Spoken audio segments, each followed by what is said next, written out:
The first thing Jace did after stepping off the drop shuttle was trip over a barbell, fall into a pile of ammo crates, and get a plasma round fired near his foot, for breathing too loud. The entire mercenary outpost erupted in laughter like they'd been waiting years for that moment. A battered cyborg with half a face of chrome muttered, "Fresh meat's already leaking oil." And somewhere near the supply depot, someone actually placed a bet on how long he'd last. Jace didn't get up right away. He just lay there, staring at the sky like he was making peace with some ancient god, and then calmly said, "If I start bleeding, something's coming for you. Just letting you know." They laughed harder. Of course they did. No one took a rookie with scuffed boots and hand-me-down armor seriously on Orhan 9. Jace was the only full-blood human in the squad. That alone made him a curiosity, maybe even a joke. The rest of the unit looked like a cross between a demolition derby and a cyberpunk fashion disaster. Corvash, the commander, had reptilian eyes and skin tattooed with kills, some of which still moved. He was the kind of guy who sharpened his teeth for fun and polished his plasma axe every morning like it was a lover. He approached Jace with slow, predatory swagger and pointed at the kid's sidearm. "Where'd you steal that? A museum?" Corvash asked. The others chuckled like hyenas on engine fuel. Jace stood now, brushing snow and grease off his jacket. He didn't answer. Just scanned the camp's perimeter. Then his gaze landed on a distant tree line and lingered for a second too long. "Answer when spoken to, rookie!" barked the sniper Krill, a four-armed ex-mercenary lord turned trigger-happy drunk. Jace finally spoke. "It's not stolen. Just old. Like the kind of weapon that never jams." That got him a sneer and a dismissive snort. "Good. It'll be easier to clean up your remains with something retro sticking out of them." The introduction wasn't going well. This was standard for merc posts. Grit earned respect, and if you didn't bleed by lunch, you were either dead or hated. The base itself was a makeshift hellhole carved into the icy cliffs of Orhan 9, a forgotten moon used by corporations to run their dirty work. Contract kill squads came and went here. No laws. No allies. No backup. Just pay per kill, and the kill was king. Jace was assigned to a bunk with no mattress and a heater that made a rattling noise like it had opinions. A broken comms panel blinked endlessly in red, and a leaky vent dripped melted frost on the floor. Across the hall, someone screamed in their sleep. Or maybe they were awake. Hard to tell on Orhan 9. He unpacked nothing. Just one bag, one gun, one strange data disk he never plugged into anything, and a thick black collar sealed in a pressure-locked container. The next morning, while the squad was still recovering from fuel booze and bad decisions, Corvash summoned him. Jace stepped into the mission tent to find a holomap flickering with static. A large creature was displayed, a rogue plasma beast marked red, tagged as a Tier 7 threat. It had escaped containment during a failed bioweapons transfer and now stalked the lower jungle zones. It had already ripped apart 2 scout drones and shredded a drone pilot who got too close. "Guess who gets the test run?" Corvash said without looking up. Jace nodded slowly. "Alone?" "Not quite," said the commander, smiling with teeth that looked filed by boredom. "You'll go with Krill. The guy you made such a great impression on." Jace's lips twitched but never quite formed a smile. "Understood." Krill looked thrilled at the chance. "I'll keep him alive. If only long enough to watch the beast chew on him." They flew down into the jungle in silence. The dropship smelled like ozone and blood. The jungle itself was a twisted nightmare of steaming vines and glowing spores, with trees that creaked like old bones and a fog that swallowed sound. Krill took point, walking with the overconfidence of a man who didn't know he was the decoy. Jace hung back, scanning everything. Every branch. Every flicker of light. Every heartbeat his earpiece could pick up. It wasn't the beast that made him uneasy. It was the way the trees were too still. 2 hours in, Krill stopped and turned. "Let's split. I'll take the right ridge. You sweep the swamp. Be thorough." It was a death sentence, and they both knew it. Jace didn't argue. He just walked. Slowly. quietly. The swamp gurgled and hissed beneath his boots, and strange lizard birds flitted through the air like hallucinations. He found a fallen tree, knelt beside it, and unzipped a section of his boot, pulling out a slender mic. He pressed it to his neck and whispered 3 words. Phase 1 activated. Then, as if on cue, the first plasma burst hit the ground next to him. Krill had circled back. Of course he had. The bastard wanted the kill count, and maybe whatever scraps were left of Jace's corpse. But Jace didn't scream. He just lay there, leg bleeding, eyes fixed on the tree line beyond the clearing. Then he said it again, louder. Phase 1 activated. He did it again. Silence answered him.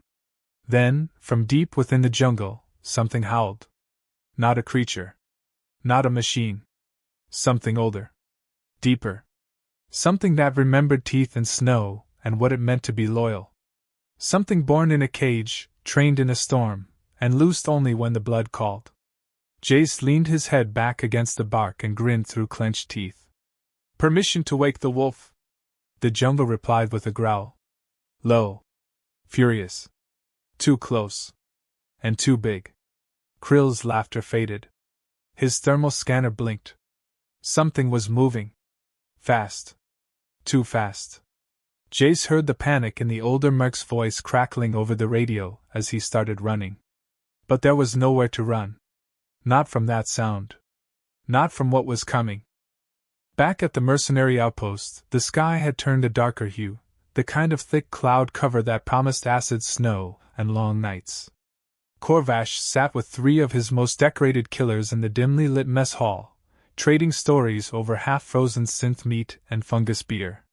The hum of the perimeter fence buzzed low in the background, just enough to let them feel safe but not too safe.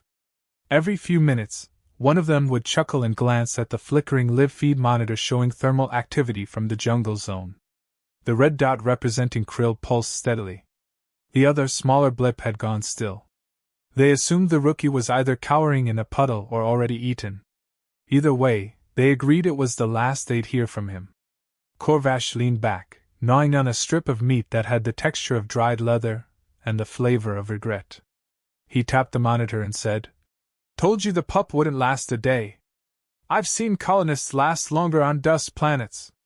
The others laughed, one of them burping loud enough to knock over a cup. But then, without warning, the entire thermal feed blinked out. Not just the rookie's signal. Everything. Red turned to black. Sound vanished from the comms. The jungle had gone completely silent. Signal interference? One of the mercs asked, sitting forward. Corvash narrowed his eyes. No. This is different. It's not jammed. Something turned it off. They tried recalibrating the drones. No response. The static in the feed turned jagged, like claws scraping across metal. Then the base's outer sensor grid flickered. Movement was registered at 3 points along the north perimeter. Fast movement. Whatever it was, it didn't follow any patrol patterns. No footsteps. No chatter. No tech signature. Just a blur. Krill, report. Corvash barked into the mic. The reply came in a garbled hiss. The sound of blaster fire. A scream. Then a deep, primal growl so sharp it cut through the static like a razor to bone. After that, only silence. The squad stared at each other, the laughter gone, replaced with a tense stillness that made even the lights seem quieter. What the hell was that? Someone whispered. Corvash stood, his massive figure casting a jagged shadow against the wall. Prep the towers. Lock the gates. No one leaves, no one enters. Outside, the wind howled louder. The security floodlights buzzed as they swung to full brightness, painting the snowy compound in harsh white. Turrets rotated, targeting systems scanning for motion. But nothing moved. Not until the outer camera near the old south bunker twitched. Just once. Barely a flicker. But in that split second, something large passed across the lens. It didn't walk. It glided. Low. Silent. Too fast for anything natural. The sniper on the south wall was the first to go. He had been leaning on his rifle, chewing a stem gum and humming to himself. One moment he was there, and the next he was gone. No scream. No warning. Just blood, misting the railing like spray paint. His rifle clattered to the ice below. In the control room, alarms started to trigger one after the other. Perimeter breach. Multiple sectors. Still no visual. Cameras blinked out one by one. In the chaos, one of the mercs replayed the last functioning feed and paused on a single frame. There, in the frame, was an eye. Not human. Not machine. A glowing, ember-orange eye filled with cold intelligence and raw hatred. Corvash didn't flinch. He'd seen monsters before. Fought them. Hunted them. But something about that eye unsettled even him. It wasn't just a predator. It was personal. He turned to his remaining lieutenants. Sound the base lockdown. We're under assault. But from what? Someone asked. Corvash didn't answer. Inside the med bay, one of the rookies who had mocked Jace earlier was bandaging a burnt arm from training drills. He glanced at the power panel on the wall, saw the lights dim, then heard a low thump behind him. He turned slowly, as a shadow passed the frosted window. He whispered Jace's name without realizing it. Somewhere deeper in the base, a door hissed open without command input. A low growl echoed through the ventilation shafts. Boots stomped across metal floors, weapons raised, eyes darting. But they were looking in the wrong direction. Nox didn't come through the doors. He came through the walls. Corvash reached the security bay in time to see two of his engineers mauled, one thrown across the room like a ragdoll, the other pinned and silenced with one snap of a jaw. The beast moved like smoke with muscle, a shape too fast and too silent to track. Black fur, matted with frost and blood. Eyes burning. And armor. Actual armor. Someone had reinforced it. This thing had training. It wasn't random. It wasn't wild. It was targeting mercenaries who'd mocked or hurt Jace. The pattern became clear after the fourth kill. The ones who laughed the loudest were the first to die. Corvash pulled up the base registry. His hands hovered over Jace's file, now flashing red. He opened it. Saw the real identity. Earth Vanguard Project. Chimera Handler. Status: terminated by Earth Council. Classified. It hit him all at once. The rookie wasn't a joke. He was the trigger. What did we unleash? He muttered. In the bunker's far wing, Jace stood calmly, now upright, no longer pretending to limp. His leg was still bandaged, but his posture was straight, his eyes alert. He watched the chaos unfold on a portable screen pulled from a side terminal. Red lights flashed behind him, but he didn't flinch. He watched Nox with quiet pride, like a father seeing his child at graduation. A door opened behind him. One of the mercs stumbled in, half covered in someone else's blood. What the hell is happening? That thing, it's killing everyone. Jace turned, slow and measured. You said I'd be the first to die, he said. The merc backed away. We were joking. It was just... Jace held up a hand, silencing him. You never ask if the rookie has backup. That's the rule. The merc nodded rapidly. Okay. What do you want? I'll help. Jace's smile was cold. Too late. Outside, Nox leapt from a tower, landing soundlessly in front of the armory. Two guards fired. Both missed. They didn't get second chances. Nox tore through them, then turned toward the command hub. The base wasn't being attacked. It was being judged. The mess hall was barely recognizable now. Smoke drifted through shattered light fixtures, and blood painted the walls in streaks that told stories of panic more than combat. Corvash stood in the middle of the wreckage, flanked by his last remaining lieutenants, weapons drawn, eyes scanning every vent and shadow like they might come alive. He didn't speak. He didn't have to. The perimeter had already collapsed. The bodies were piling up too fast to count. Half the squad had gone dark without even raising their comms. Whatever this thing was, it wasn't just killing them, it was dismantling them, piece by piece, starting with the cocky and cruel. The name Jace pulsed in his memory like a stubborn echo, a whisper that now refused to be ignored. The rookie. The boy. The warning. If I bleed, something's coming. At the time, it was nothing. Now, it was everything. Corvash stormed into the command bunker, swiping his clawed hand across the identity terminal and pulling up Jace's personnel file. The image flickered, a younger face than he'd expected, eyes too calm, too calculating.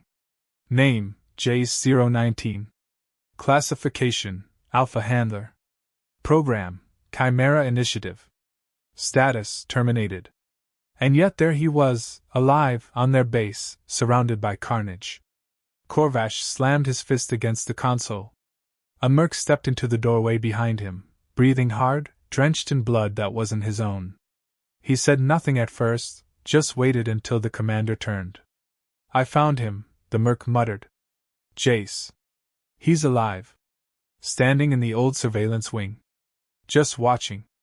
Like he's not even worried. Corvash's eyes narrowed.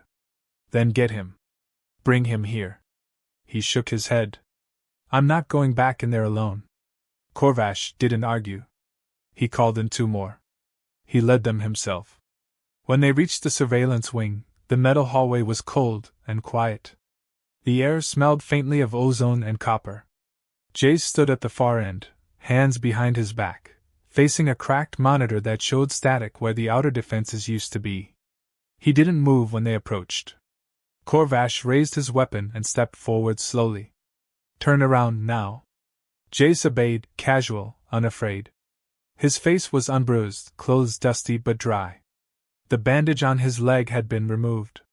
The wound was already healing. He looked like he'd slept through the chaos. What the hell are you? Corvash asked. A man with a memory, Jace said quietly. And a promise. Corvash kept the barrel aimed at his head. What's that thing? The beast. Jace tilted his head slightly, almost puzzled by the question. He's not a thing. He's family. Corvash's gun didn't lower, but his voice did. We counted you out, rookie. Thought you were another body to lose in the snow. Didn't realize we were feeding our base to a ghost program. Jace smiled for the first time. But it wasn't smug. It was sad. I didn't want this. I didn't come here for revenge. I came to disappear. Nox came with me. We just wanted quiet. But you dragged me into your games, Corvash. You pointed your gun at me before I ever spoke. Corvash frowned. So what now? You gonna let him finish the job? Jace glanced back at the monitors. One screen showed Nox crouched beside a supply crate, ears perked, listening. Not attacking. Waiting. Depends on you, Jace said. I haven't called him off. But I haven't given the second order either. You expect me to negotiate? No, I expect you to listen. Jace reached into his jacket and pulled out a small device. It was old tech. Pre-collapse. Earth military standard. The kind of thing that only high-clearance handlers had. He pressed it once. A holographic image projected above it. A wolf, black, sleek, larger than a man, leaping through a digital storm of numbers. And then it spoke. Chimera Unit Alpha 1 active. Handler confirmed. Awaiting secondary directive. Corvash took a step back. This is what the old worlds feared, Jace said. Not weapons. Not fleets. Loyalty. One beast. One handler. Trained to read thought patterns. Raised with genetic bonding. Not programmed. Connected. Nox doesn't kill for fun. He kills for me. Then stop him, Corvash snapped. Call it off. Jace stepped forward, gaze cold. I did once. Years ago. When Earth shut down the project and tried to bury us alive. I was 15. They tried to put him down like an animal. I broke protocol, burned my identity, and vanished. We went underground. Off-world. I've kept him in stasis for years. Until today. Why now? Because you tried to have me killed. And that triggered everything. Corvash was breathing heavier now. The truth felt heavier than any armor he wore. He looked over his shoulder. The others were inching away, uncertain if they were part of this conversation or about to become its ending. You didn't need to die, Jace said softly. You just needed to not be a monster. Corvash stared him down. And you think you're any better? You let that thing loose. You brought this here. Jace's voice dropped low. You drew first blood. I only reminded you what happens after. A silence settled over them. For a moment, the base held its breath. Then the speakers crackled again. Chimera unit awaiting directive. Jace looked down at the device, thumb hovering over the trigger. One word, and this ends now, he said. Corvash clenched his jaw. You do that, we're all dead. Then maybe we start listening to those who come in peace instead of laughing at them. Corvash looked like he might shoot him. Might end it all out of pride. But the gun didn't rise. It shook. He knew he had already lost. This wasn't about control anymore. It was about survival.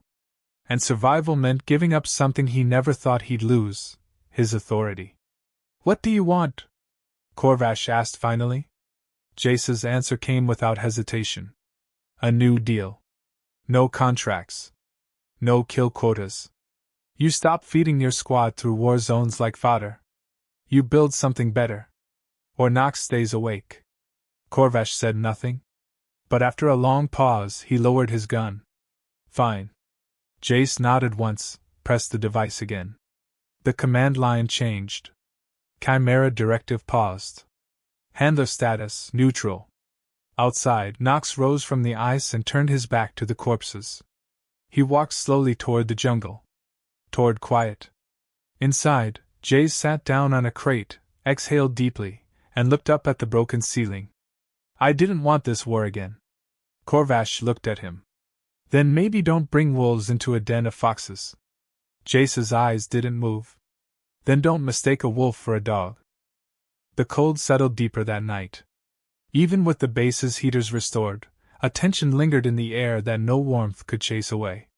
The snow outside thickened, muting every footstep, every movement, until the whole compound felt like it had been wrapped in gauze. Those who had survived kept their distance from Jace. No one spoke to him unless they had to, and even then it was quiet, brief, with a careful tone used around wild animals that might still be dangerous. Corvash had gone silent since their last talk, locking himself away in the war room, probably debating whether pride or fear would win out next. Jace didn't mind the isolation. It was familiar. Comfortable. Solitude was what kept him alive all these years. Nox had gone back into the jungle after Jace issued the pause command, but that didn't mean he was gone. He'd be circling. Watching. Always listening. That was the design, after all. Not just muscle, not just fangs. Loyalty with instincts sharp enough to read deception like scent on the air. Jace leaned against a support beam near the comms tower, watching the stars flicker through the gaps in the cloud cover. He hadn't seen Earth in years. It was probably still burning under its own weight. Or maybe they'd finally erased the last traces of the Chimera project. But they forgot one thing. Not all projects stay buried. A young tech approached him, shivering despite the thermal suit. He looked like he hadn't slept in days, which wasn't surprising given half the crew had been butchered in less than 12 hours. Jace looked at him without speaking. The tech handed him a data slate with trembling fingers. There's an issue, he said. The long-range comms? We got them back online. But there was an outgoing signal. A priority burst. Not from us. Jace took the slate and scanned it. Coordinates, encryption patterns, timing logs. Someone had sent a call to orbit 30 minutes ago. A request for pickup. But it wasn't corporate or rescue code. It was bounty class. Chimera protocol tags. He looked up. Who sent this? The tech hesitated, then nodded toward the lower hangars. One of the survivors. A merc named Rake. Big guy. Silent type. Kept to himself. Jace handed the slate back and walked without a word. The hangar doors loomed like a cave mouth at the edge of the compound, half-lit and unguarded. As he entered, he saw Rake hunched over a crate, checking his gear. Not acting like someone scared. More like someone preparing for something. Jace stepped in, footsteps quiet against the metal. Rake heard him but didn't turn. You made the call, Jace said. Rake didn't deny it. You think I'm gonna sit around and wait to die because some ghost dog went feral? I don't follow kids. I follow credits. Jace's jaw tightened. You just triggered a bounty team. You know what they do to anything tagged Chimera? Not my problem. They'll take you out. Clean sweep. No more wolf. No more handler. We go back to getting paid. Jace didn't move. You just risked every person here for a contract you can't even cash in. Rake stood now, turning slowly, hands near his sidearm. I don't need permission to survive. You brought the monster. You control it, right? Then control it when the bounty crew lands. Or better yet, don't. Jace's eyes darkened. You ever seen what they do to failed captures? I have. I lived it. Bounty crews don't ask questions. They drop from orbit, kill everything breathing, and ask for confirmation after the ash settles. Rake stepped forward. Then I suggest you run when the pods hit dirt. He reached for his weapon, but Jace was already moving. He grabbed the barrel, twisted, and slammed Rake into the crate. The gun clattered away. Rake fought back hard, stronger than expected, throwing punches that cracked ribs. But Jace didn't need brute strength. He fought with precision. Every movement deliberate. Every blow calculated. He broke Rake's stance in seconds, dislocated the arm holding the backup knife, and drove his elbow into the side of his head. Rake slumped, unconscious or worse. Jace stood there, breathing heavily, hand shaking not from pain but from memory. That old part of him rising again. The one Earth had tried to bury. He dragged Rake to the comm station, erased the scent signal, then walked out into the snow. 10 minutes later, the sky lit up. A streak of fire cut through the clouds, then another. 3 pods. No insignia. No response pings. Just black steel and silent descent. Bounty team confirmed. Alarms screamed across the compound. Mercs scrambled. Corvash emerged at last, shouting orders, trying to sound like he was still in control. Jace passed him without slowing. We need to run, Corvash growled. We won't make it, Jace replied. Then what? We fight. Corvash scoffed. With what? You think your pet can stop a bounty drop? Not alone. Jace pressed the device at his belt again. Chimera link reactivated. Alpha directive resumed. The hull came seconds later. Closer than expected. Louder. Nox was already on the move. The first pod crashed through the treeline and split open like an egg, releasing a team of 5 in black armor, silent, fast, emotionless. The second and third landed moments after, creating a triangle of death closing in on the base. Jace and Corvash stood near the outer bunker wall when the first shots were fired. Red plasma lit the sky. Screams followed. The mercs held ground where they could, but the bounty crew was clinical. No hesitation. No wasted ammo. Jace grabbed Corvash and pulled him down behind a blast shield. You want to survive? Listen to me. Corvash didn't argue. You take the east path. Lead them to the storage tanks. I'll trigger the overload. Nox will buy us time. What about the others? If they fight, they live. If they run, they die. Corvash nodded once and vanished into the smoke. Jace ran the opposite direction, cutting across the courtyard, gun drawn, slipping between shadows like a ghost. He reached the central node and accessed the base core. The tanks were linked into the power grid. He started the sequence. 30 seconds until detonation. Enough time if Nox held the line. Outside, Nox hit the bounty team like a hurricane of muscle and teeth. No stealth now. Just fury. One soldier was torn apart mid-jump. Another went down screaming. The rest regrouped, using thermal cloaks and cryo rounds. But it didn't matter. Nox was more than a weapon. He was rage with purpose. Jace emerged behind them and opened fire. He didn't miss. The overload triggered just as Knox dragged the last bounty soldier into the flames. Jace ducked behind a crate as the explosion lit the night sky and knocked half the base off its foundation. Silence followed. Then the wind picked up again. And through the smoke, Knox walked back. Burned, bleeding, but alive. Jace met him halfway, dropped to one knee, and pressed his head against the beast's. You always come back. Knox licked the side of his face once, then sat beside him. They had won. But the war wasn't over yet.